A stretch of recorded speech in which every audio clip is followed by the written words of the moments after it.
Would you agree that a half day or full day job might be a bit expensive for us to locate? And in that case where we're talking about something under the ground, if a private utility locator had a mandated locating practice as far as their procedure, what's the big difference between a private utility locator and a SUE with that quality level B?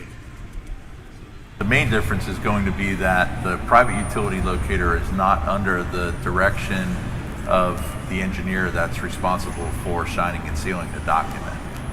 So where that engineer has to evaluate that information and have a level of understanding of the competency of the folks that are out there doing it, that's why that exists in the standard.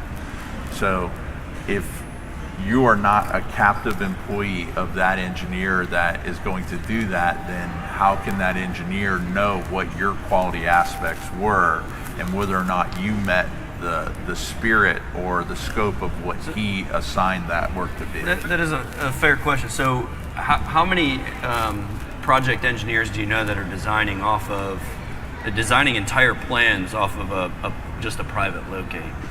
Because that's what you're insinuating, right? Is that currently they're designing off of just a private locator design and not a SUE engineer design. Nowadays, many times the design is, other than Colorado, is mostly designed off record information to begin with. Right. You know? That's the cheapest way to do it. Exactly, right? exactly.